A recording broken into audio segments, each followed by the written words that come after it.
Il-Gvern se jkun qed iniedi pjan nazzjonali favur sostenibilità aħjar tal-ilma.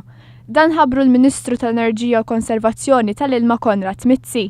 Il-Ministru Konrad Mizzi qal li dan il-pjan għandu lan li tkun imħarsa r-riżorsa tal-ilma u li jkun hemm użu aktar sostenibbli.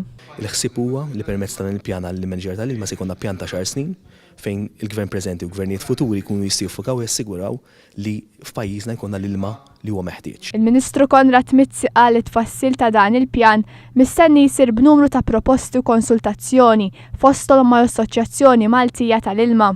Nitkellmu mal-bdiewa, se nitkellmu mas-settur kummerċjali, se nitkellmu mal-ambjentalisti, se nitkellmu wkoll mal-Malta Water Association biex infasslu pjan li jilħaq l-oġġettivi tal-pajjiż. Il-Ministru Mizzi qal li f'dawn it-8 xhur il-Korporazzjoni tas-Servizzi tal-Ilma investit fi proġett 20 miljun euro biex ikun ippurifikat l-ilma u biex ikun jista' jintuża l-skopijiet agrikoli.